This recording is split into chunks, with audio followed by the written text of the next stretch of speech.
السلام علیکم ورحمۃ اللہ وبرکاتہ۔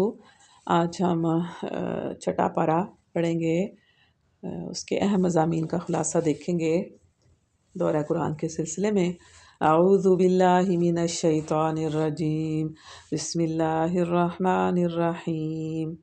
رب اشرح لی صدری ویسر لی امری واحلل عقدۃ من لسانی یفقہوا قولی واجعل لی وزیرا من اہلی اشدد بہ ازری کی نسبحک کثیرا ونذکرک کثیرا انک کنت بنا بصیرا۔ آمین۔ لا يحب الله الجهر بالسوء من القول إلا من ظلم وكان الله سميعا عليما۔ إن تبدوا خيرا أو تخفوه أو تعفوا عن سوء فإن الله كان عفوا قديرا۔ لا يحب الله الجهر، اللہ اس کو پسند نہیں کرتا کہ آدمی بد گوئی پر زبان کھولے، الا یہ کہ کسی پر ظلم کیا گیا ہو، اور اللہ سب کچھ سننے والا اور جاننے والا ہے۔ یعنی ظلم کے خلاف آواز اٹھانے کے اوپر بات ہو رہی ہے کہ اگر کسی کے اوپر ظلم کیا جائے تو وہ کیا کرے، کیا اس کے خلاف آواز اٹھائے یا نہ اٹھائے۔ تو یہاں پر بتایا جا رہا ہے کہ اللہ یہ پسند نہیں کرتا کہ آدمی بدگوئی پر زبان کھولے، ہاں اگر اس پر ظلم کیا گیا ہو تو پھر وہ یہ کام کر سکتا ہے، بتا سکتا ہے کسی کو اپنے اوپر کی ہوئی زیادتی کے بارے میں۔ لیکن ساتھ ہی کہا کہ اگر تم بھلائی ہی کیے جاؤ یا کم از کم برائی سے درگزر کرو تو اللہ کی صفت بھی یہی ہے کہ وہ بڑا معاف کرنے والا ہے، حالانکہ سزا دینے پر وہ پوری قدرت رکھتا ہے۔ یعنی اللہ کی کیا صفت ہے؟ اللہ کی صفت یہی ہے کہ وہ معاف کرنے والا ہے، حالانکہ وہ سزا دے سکتا ہے، یعنی وہ قادر ہے کہ سزا دے، لیکن اس کے باوجود وہ معاف کر دیتا ہے۔ تو اگر تم پہ بھی زیادتی کی تو کوشش کرو کہ اس کو یعنی ویسے تو اس کو یہ حق پہنچتا ہے کہ وہ بتائے، لیکن افضل یہی ہے کہ وہ بھلائی کر دے اور برائیوں سے درگزر کرے، ٹھیک ہے؟ کیونکہ تم کو یعنی ہم مسلمانوں کو اپنے اخلاق میں اللہ کے اخلاق سے قریب تر ہونا چاہیے، اور تو اللہ کا جو ہے وہ طریقہ کیا ہے کہ وہ نہایت حلیم ہے، بردبار ہے، سخت سے سخت مجرموں کو تک کو رزق دیتا ہے، اور بڑے سے بڑے قصوروں پر بھی درگزر کیے چلے جاتا ہے۔ یعنی درگزر کرنا بہتر ہے، لیکن حق اگر ظلم ہوا ہے تو اب اس کے بارے میں بتایا جا سکتا ہے، اپنے لیے آواز اٹھائی جا سکتی ہے۔ یہ نہیں ہے کہ دوسروں کی مار کھاتے رہو بس اور برداشت ہی کرتے رہو سب کچھ، بلکہ بتایا جا سکتا ہے، زبان کھولی جا سکتی ہے اپنے حق کے لیے، ٹھیک ہے، ظلم کے خلاف۔ پھر اہل کتاب سے مخاطب ہو کے فرمایا جا رہا ہے کہ یا اہل الکتاب لا تغلوا فی دینکم ولا تقولوا علی اللہ الا الحق، کہ اے اہل کتاب اپنے دین میں غلو نہ کرو اور اللہ کی طرف حق کے سوا کوئی بات منسوب نہ کرو۔ اچھا، یہ غلو کیا ہے اس کو ہم دیکھ لیتے ہیں کہ اچھا اہل کتاب سے مراد کون ہے؟ عیسائی ہیں یہاں پر۔ ویسے تو اہل کتاب سے مراد وہ یہودی بھی ہو سکتے ہیں، لیکن یہاں پر اس سے مراد عیسائی ہیں، کیونکہ پیچھے ان کا ہی ذکر ہو رہا ہے نا۔ اور غلو کے معنی ہے کسی چیز کی تائید اور حمایت میں حد سے گزر جانا۔ یعنی یہودیوں کا یہ جرم تھا کہ وہ حضرت عیسیٰ کے انکار اور مخالفت میں حد سے گزر گئے تھے، اور عیسائیوں کا یہ جرم کہ وہ مسیح کی عقیدت اور محبت میں حد سے گزر گئے تھے۔ یعنی وہ انہوں نے اتنی زیادہ عقیدت، اتنی محبت کسی کو کہ اس کو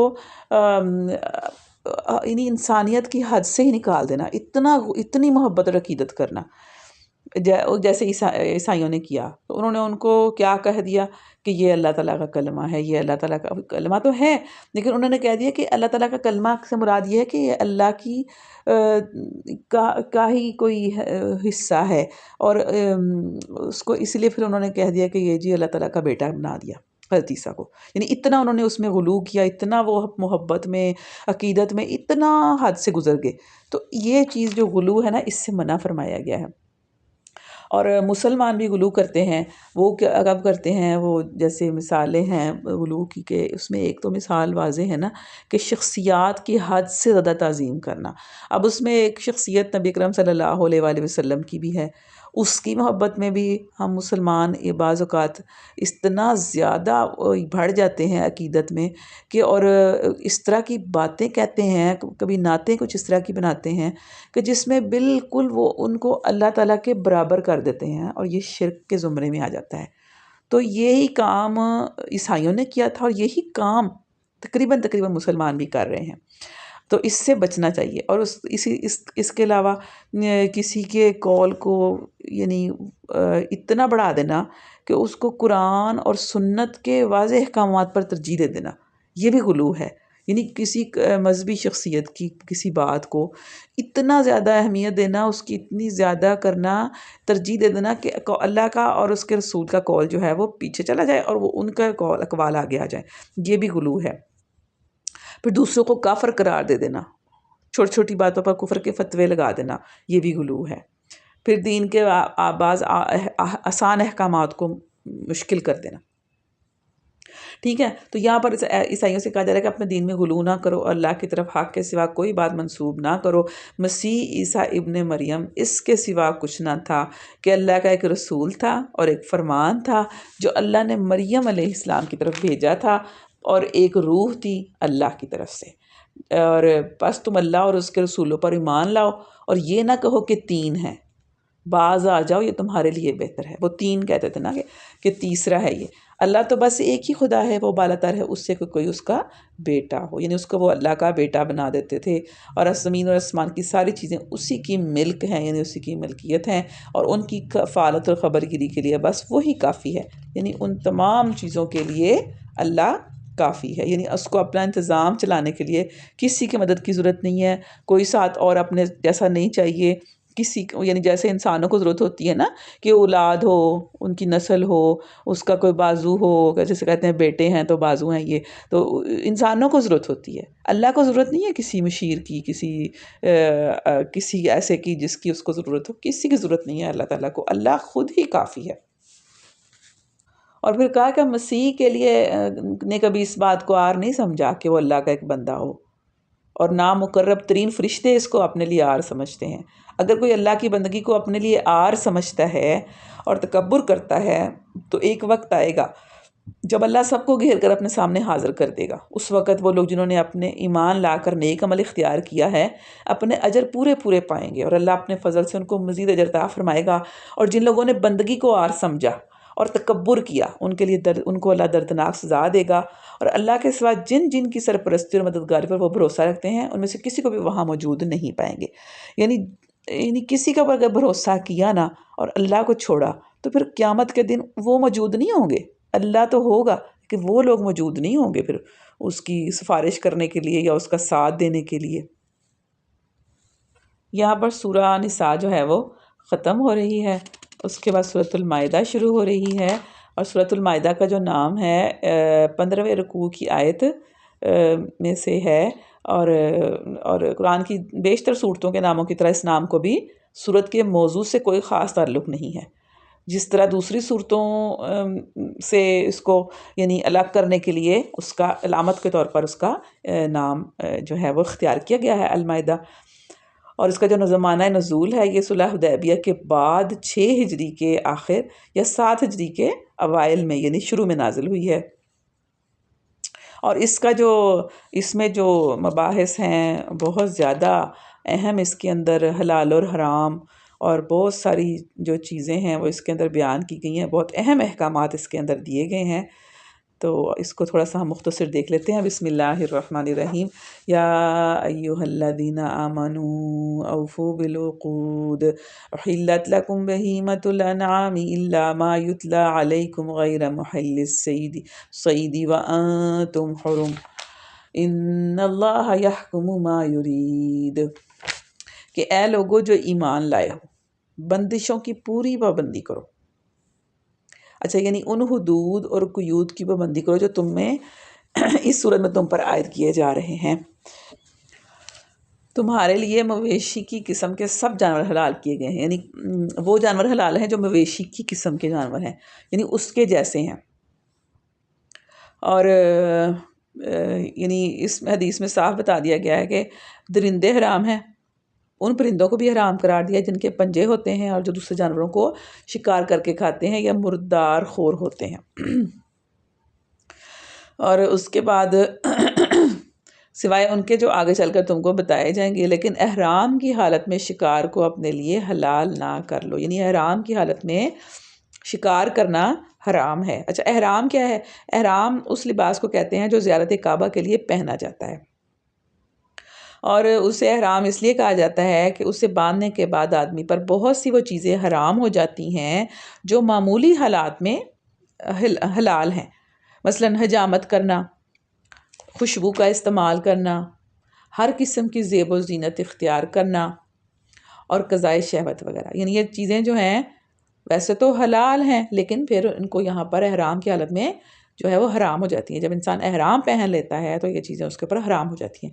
انہی پابندیوں میں سے ایک یہ بھی ہے کہ کسی جاندار کو ہلاک نہ کیا جائے، نہ شکار کیا جائے، نہ ہی کسی کو شکار کا پتہ دیا جائے. یعنی کہ بتایا جائے کہ یہاں پہ شکار ہوگا. یعنی یہ چیزیں جو ہیں احرام کی حالت میں بھی حرام ہیں. اس کے بعد فرمایا کہ یا ایھا الذین آمنوا لا تحلوا شعائر اللہ ولا الشہر الحرام ولا الہدی ولا القلائد. اچھا، اب یہاں پر بتایا جا رہا ہے کہ اے لوگوں جو ایمان ہے ہو، خدا پرستی کی نشانیوں کو بے حرمت نہ کرو. یہاں پر جو لفظ استعمال کیا گیا وہ ہے شعائر اللہ. اچھا، اب شعائر اللہ کیا ہیں؟ کچھ تو اس آیت میں بتا دیے گئے ہیں نا، کہ نہ حرام مہینوں سے کسی کو حلال کرو، نہ قربانی کے جانوروں پر دست درازی کرو، نہ ان جانوروں پر ہاتھ ڈالو جن کی گردنوں میں نظر خداوندی کی علامت کے طور پر پٹے پڑے ہوئے ہیں، نہ ان لوگوں کو چھیڑو جو اپنے رب کے فضل اور اس کی خوشنودی کی تلاش میں مکان محترم یعنی خانہ کعبہ کی طرف جا رہے ہوں. اچھا جی، اب شاعر کیا ہیں؟ شاعر کیا چیز ہوتی ہیں؟ شاعر اللہ، یعنی شاعر وہ چیز ہوتی ہے، وہ نشانیاں، وہ علامات یا وہ مقامات ہوتے ہیں جو اللہ کی عظمت اور اس کی بندگی کی یاد دلاتے ہیں، جن کا تعلق اللہ کے ساتھ جڑا ہوتا ہے. جن چیزوں کا یعنی خاص ان کے ساتھ کنیکشن ہوتا ہے نا اللہ تعالیٰ کا، ان کو شاعر اللہ کہا جاتا ہے. اچھا، اب جیسے اگر کوئی شخص کسی نظام کے شاعر میں سے کسی شاعر کی توہین کرتا ہے تو اس بات کی علامت ہوتی ہے کہ وہ دراصل اس نظام کے خلاف دشمنی رکھتا ہے. اگر وہ اس نظام کے کسی شاعر کی اگر وہ توہین کرنے والا خود اسی نظام سے تعلق رکھتا ہو تو پھر اس کا مطلب ہے کہ وہ اس نظام سے بغاوت کر چکا ہے. ٹھیک ہے. اچھا، اب جو چند شاعر اللہ ہیں نا یہاں پر آیت میں بتائے گئے ہیں، اور چند شاعر اللہ یہ ہیں کہ جیسے حج اور عمرہ کے مقامات، یہ سارے شاعر اللہ ہیں. اس میں کون کون سے مقام شامل ہے؟ خانہ کعبہ ہے، صفا مروہ ہے، عرفات ہے، منی ہے، مزدلفہ. یعنی سارے جو مقامات ہیں جن کا جو تعلق ہے وہ سب ایسی چیزیں جن کا حج اور عمرہ کے ساتھ تعلق ہے وہ شاعر اللہ میں شامل ہیں. پھر عبادات ہیں، جیسے نماز ہے، روزہ ہے، نماز جمعہ ہے، اذان ہے، اس طرح کی ساری چیزیں یہ بھی شاعر اللہ کے اندر آ جاتی ہیں. پھر مقدس جگہیں ہیں جیسے مساجد ہیں، اور اس کے علاوہ اللہ کا کلام اور دینی علامات، یہ ساری چیزیں جو ہیں وہ شاعر اللہ کے اندر آ جاتی ہیں، اور ان کا احترام کرنے کا حکم ہے. پھر اس کے بعد فرمایا کہ وَتَعَاوَنُوا عَلَى الْبِرِّ وَالتَّقْوَى وَلَا تَعَاوَنُوا عَلَى الْإِثْمِ وَالْعُدْوَانِ، کہ جو نیکی کے کام ہیں، خدا ترسی کے کام ہیں، ان پر تعاون کرو، اور جو ایسے کام ہیں جو گناہ کے ہیں، زیادتی کے کام ہیں، تو ان میں سے کسی میں تعاون نہ کرو. یعنی جب کوئی نیک کام کر رہا ہو، کوئی اچھا کام کرنے لگے تو پھر کیا کرو؟ پھر اس کے ساتھ تعاون کرو، ہیلپ کرو، اس کے معاون بن جاؤ.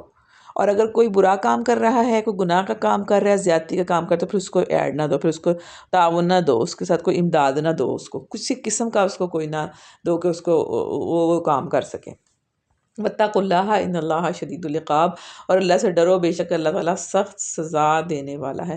پھر کچھ اور چیزیں حرام بتا دی گئیں کہ حرمت علیکم المیتۃ، تم پر حرام کیا گیا ہے مردار، اور والدم اور خون، ولحم الخنزیر اور سور کا گوشت، اور وہ جانور جو خدا کے سوا کسی اور کے نام پر ذبح کیا گیا ہو، جو گلا گھٹ کر یا چوٹ کھا کر یا بلندی سے گر کر یا ٹکر کھا کر مرا ہو، یا جسے کسی درندے نے پھاڑ کھایا ہو، یہ سارے جانور حرام ہیں، سوائے اس کے جسے تم نے زندہ پا کر ذبح کر لیا. یعنی یہ چیزیں کی، جیسے وہ گلا گھٹا لیکن زندہ پا لیا اور ذبح کر دیا، یا چوٹ کھا کے مرا، مرنے سے پہلے ہی آپ نے اس کو ذبح کر لیا، یا بلندی سے گرا لیکن آپ نے اس کو مرنے سے پہلے ہی ذبح کر لیا. ٹھیک ہے، اسی طرح سارے جو لسٹ ہے وہ بتائی گئی ہے.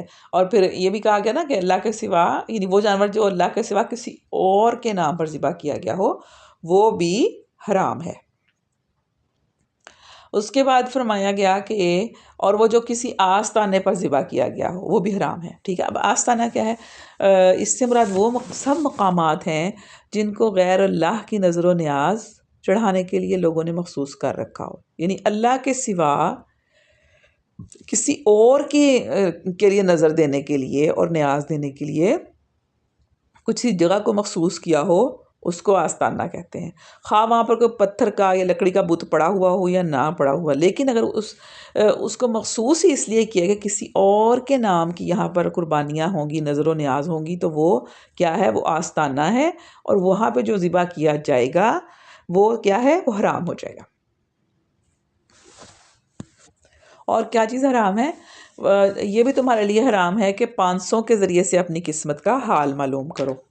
اب اس سے کیا مراد ہے؟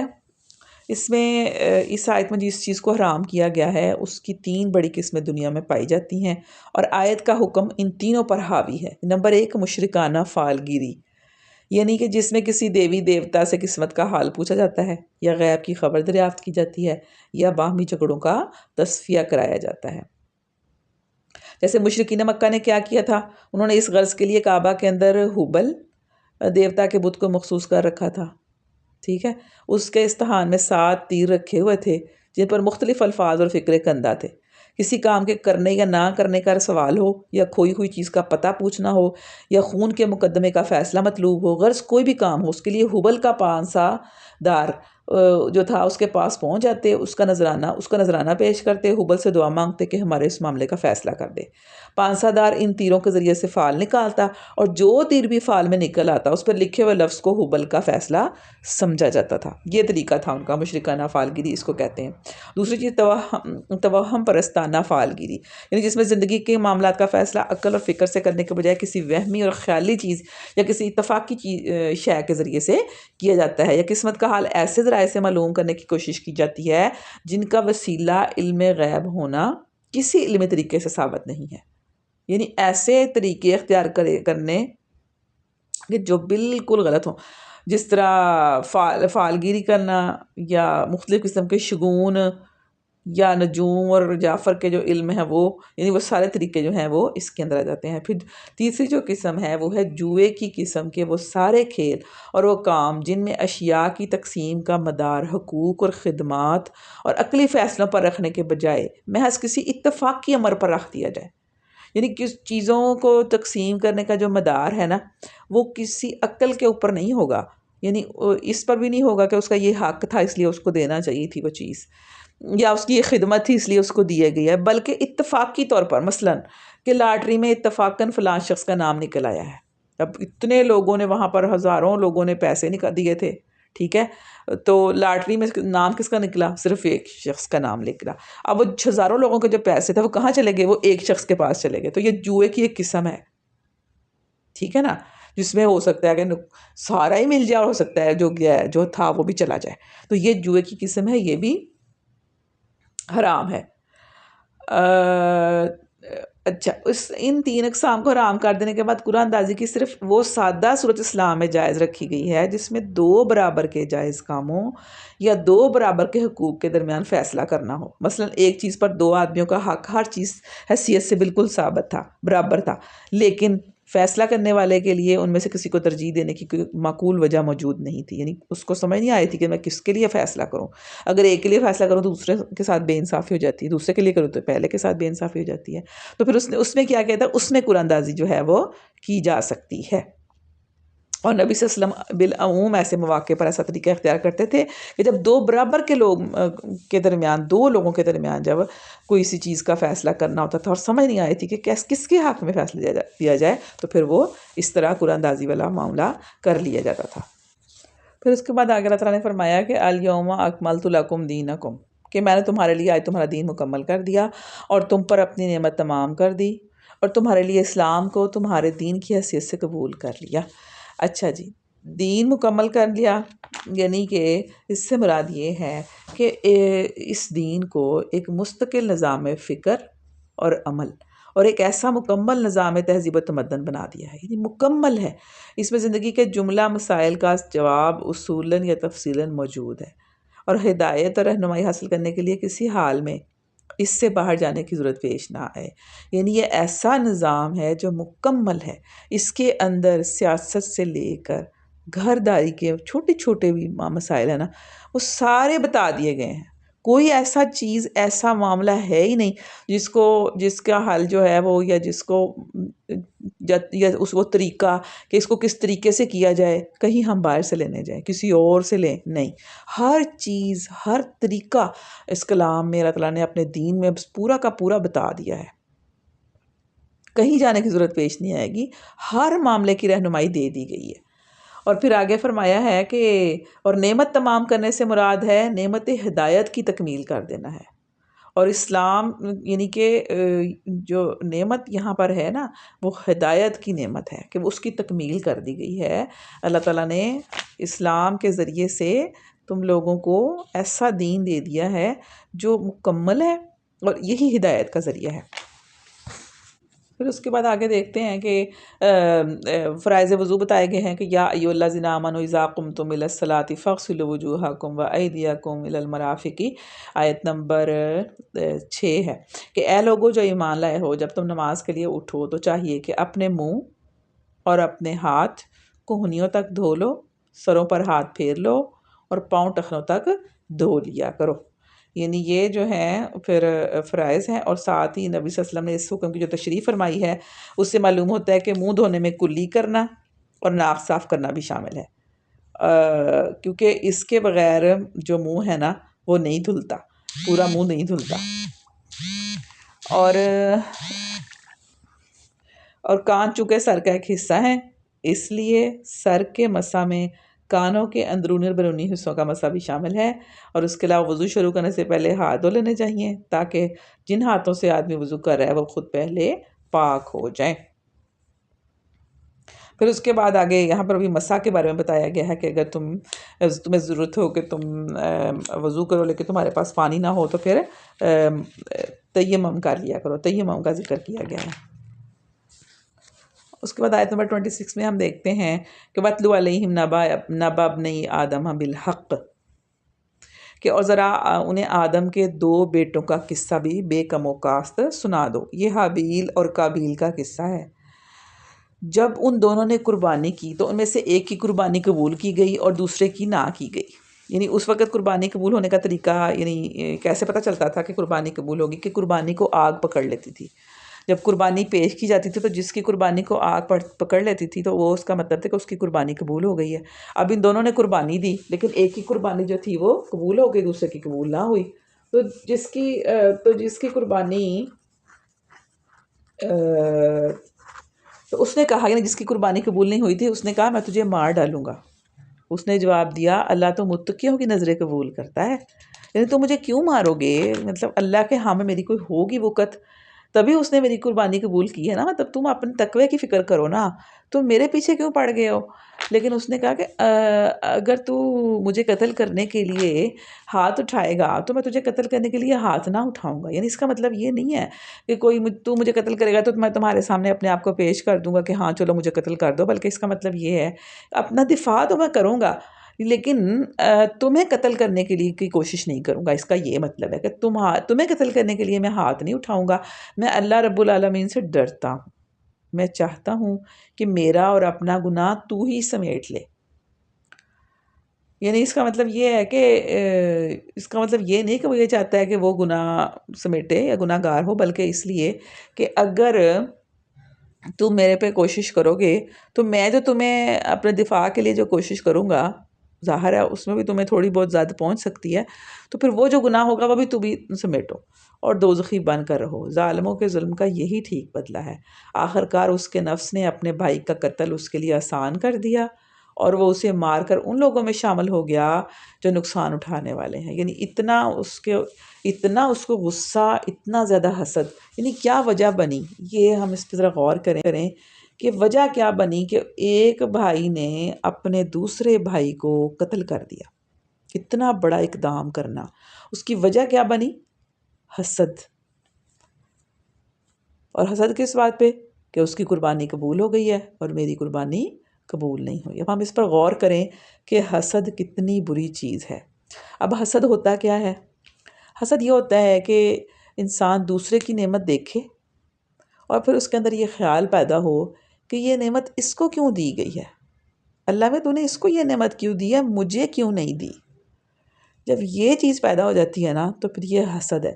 اور حسد کے بارے میں حدیث ہے، اس کا مفہوم ہے کہ حسد نیکیوں کو ایسے کھا جاتا ہے جیسے آگ سوکھی لکڑیوں کو کھا جاتی ہے۔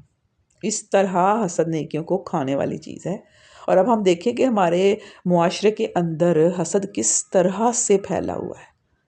یعنی کسی کی کوئی نعمت دیکھنا اور کبھی خوش نہیں ہونا اس کے اوپر، بلکہ آپ دیکھیں گے لوگوں کو کہ وہ دوسرے کی چیز دیکھ کے ماشاءاللہ نہیں کہیں گے۔ اس کا مطلب کیا ہوا؟ مبارک نہیں دیں گے۔ اس کا کیا مطلب ہے؟ کہ وہ حاسد ہے۔ ہاں اپنی چیزوں کے لیے وہ کہیں گے ہاں ماشاءاللہ ماشاءاللہ، لیکن دوسروں کی چیزوں کو دیکھیں گے تو پھر ماشاءاللہ نہیں کہیں گے۔ کیوں؟ کیونکہ وہ حسد کا شکار ہو جائیں گے۔ دوسروں کی نعمت کو دیکھ کر حسد کا شکار ہونا یہ اتنی بری چیز ہے کہ انسان کے تمام جو نیکیاں ہیں وہ ضائع ہو جاتی ہیں، اس کے سارے گناہ جلنے، اس کی نیکیاں جلنا شروع ہو جاتی ہیں جیسے آگ لکڑی کو کھا جاتی ہے۔ تو یہ بھی اس کا، اور پھر انسان بہت سارے اقدامات کا گزرتا ہے، جیسے اس نے کیا، اس کو قتل ہی کر دیا بھائی کو۔ یعنی حسد بہت سے گناہوں کی وجہ بنتی ہے۔ کرنا کیا چاہیے پھر؟ جب کسی کی چیز دیکھیں تو اس کو یعنی دل میں یہ خیال پیدا کریں کہ اللہ تعالیٰ نے اگر اس کو یہ نعمت دی ہے تو ہو سکتا ہے مجھے اس سے زیادہ دی ہوں، کوئی اور نعمتیں مجھے ملی ہوں۔ اور ابھی پہلے بھی ہم نے اس کے بارے میں پڑھا تھا کہ دوسروں کی نعمت دیکھ کر اپنی یعنی یہ نہ سوچیں کہ میرے پاس نعمت کوئی نہیں ہے، بلکہ جو نعمتیں موجود ہیں ان پر اللہ کا شکر ادا کریں۔ اچھا جی، یہاں پر پھر اس نے کیا کیا؟ اس نے اپنے بھائی کو قتل کر دیا۔ پھر اللہ نے ایک کوا بھیجا جو زمین کھودنے لگا تاکہ اسے بتائے کہ اپنے بھائی کی لاش کیسے چھپائے۔ یہ دیکھ کر وہ بولا افسوس مجھ پر، میں اس کوے جیسا بھی نہ بن سکا کہ اپنے بھائی کی لاش چھپانے کی تدبیر نکال دیتا۔ یعنی پھر بعد میں افسوس ہوا نا کہ یہ میں نے کیا کر دیا ہے، اور کوا مجھے بتا رہا ہے۔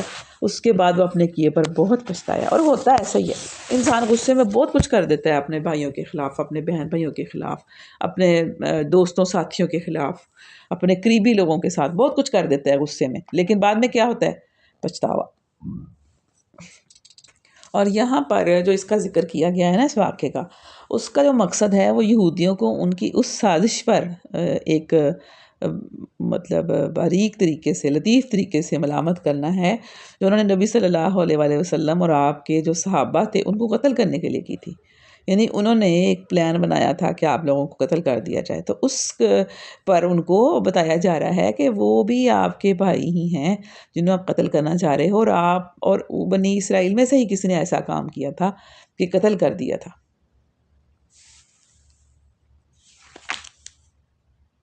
یعنی آدم کے بیٹوں میں سے، سوری بنی اسرائیل نہیں، آدم کے بیٹوں میں سے یعنی انہوں نے کیا کیا تھا؟ قتل کر دیا تھا۔ اور اس کے بعد فرمایا کہ پھر اللہ تعالیٰ نے بنی اسرائیل پر یہ فرمان لکھ دیا کہ جس نے کسی انسان کو خون کے بدلے یا زمین میں فساد پھیلانے کے سوا کسی اور وجہ سے قتل کیا، اس نے گویا تمام انسانوں کو قتل کر دیا، اور جس نے کسی کی جان بچائی تو اس نے گویا تمام انسانوں کو زندگی بخش دی۔ پھر اس کے بعد آگے فرمایا جا رہا ہے آیت نمبر 35 میں کہ اے لوگو جو ایمان لائے ہو اللہ سے ڈرو اور اس کی جناب میں باریابی کا ذریعہ تلاش کرو اور اس کی راہ میں جد و جہد کرو شاید کہ تمہیں کامیابی نصیب ہو جائے. یا ایھا الذین آمنوا اتقوا اللہ وابتغوا الیہ الوسیلۃ وجاہدوا فی سبیلہ لعلکم تفلحون. یہاں پر کیا مطلب ہے اس کا؟ اللہ کا تقرب اختیار کرو، اس کی رضا کو پہنچو، اس کی خوشنودی کے لیے کوشش کرتے رہو. اور پھر کہا وجاہدوا، اور جہاد کرو. اس کا مطلب یہ ہے کہ مجاہدہ کرو، یعنی ان قوتوں کے خلاف جو اللہ تعالیٰ کے رستے میں مزاحمت کر رہی ہیں، اللہ تعالیٰ کے رستے پر چلنے سے روکتی ہیں اور اس کی راہ سے ہٹانے کی کوشش کرتی ہیں، ان کے خلاف کھڑے ہو جاؤ. یہ کہاں کہاں پر ہوتا ہے؟ انسان کا اپنا نفس ہے، وہ ہر وقت اس کو جو اس کی خواہشات ہیں ہر وقت اس کو اللہ تعالیٰ کے خلاف کرنے کے لیے کھڑی ہوتی ہیں. پھر اس کا پورا نظام، اس کے ارد گرد جو ہیں پورا اس کا جو معاشرتی تمدنی اور معاشی تعلقات جہاں جہاں بھی ہیں، اگر وہ سارے اس کو اللہ سے دور کرنے والے ہیں تو ان کے خلاف کیا کرو؟ مزاحم ہو جاؤ، مجاہدہ کرو، جہاد کرو، شاید کہ تمہیں کامیابی نصیب ہو جائے. اور پھر چور کے ہاتھ کاٹنے کی بتایا گیا ہے، سزا بتائی گئی ہے کہ چور خواہ عورت ہو یا مرد ہو، دونوں کے ہاتھ کاٹ دو، اور صرف ایک ہاتھ کاٹا جائے گا، دایاں ہاتھ. اور پھر بتا دیا گیا کہ کتنی چوری پر، چھوٹی چھوٹی چیزوں کی چوری کے اوپر ہاتھ نہیں کاٹا جائے گا، بلکہ وہ ایک نصاب ہے، ایک بتا دیا گیا کہ اتنی چوری کوئی کرے گا کم از کم تو پھر اس کا ہاتھ کاٹا جائے گا. اور یہ ہاتھ کون کاٹے گا؟ آپ میں سے، آپ اور میں نہیں کاٹیں گے. یہ حکومت کا کام ہے کہ وہ اللہ تعالیٰ کے جو قوانین بتائے ہیں اللہ نے ان کو نافذ کرے، لاگو کرے. اور پھر آگے فرمایا گیا کہ جو کوئی اللہ کے نازل کردہ قانون کے مطابق فیصلہ نہ کریں گے وہی ظالم لوگ ہیں، کیونکہ جو اللہ کا قانون ہے وہی بہترین ہے.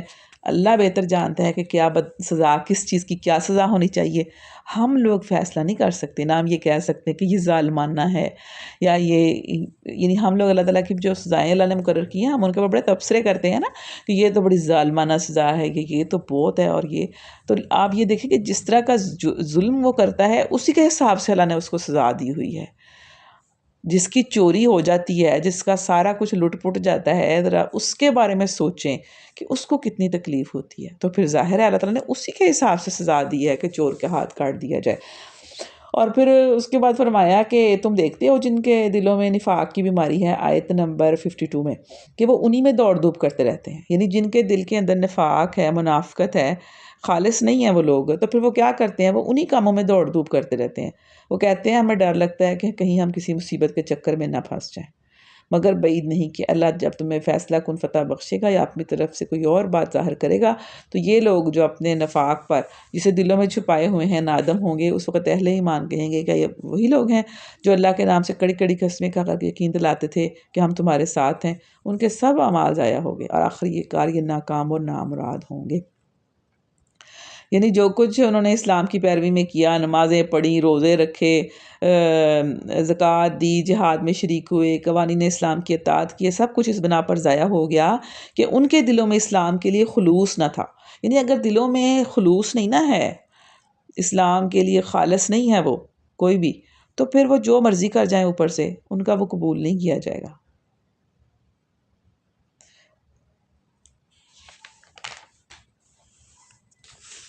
پھر آیت نمبر 57 میں دیکھتے ہیں کہ اے لوگو جو ایمان لائے ہو، تمہارے پیش رو اہل کتاب میں سے جن لوگوں نے تمہارے دین کو مذاق اور تفریح کا سامان بنا لیا ہے، انہیں اور دوسرے کافروں کو اپنا دوست اور رفیق نہ بناؤ. اللہ سے ڈرو اگر تم مومن ہو. یعنی جو لوگ تمہارے دین کو مذاق بناتے ہیں یا تفریح کا سامان بناتے ہیں، ہنستے ہیں اس کے اوپر، دین کے پر، تمہارے دین پر، تو ان کو اپنا دوست نہ بناؤ. وہ تمہارے دوست نہیں ہو سکتے.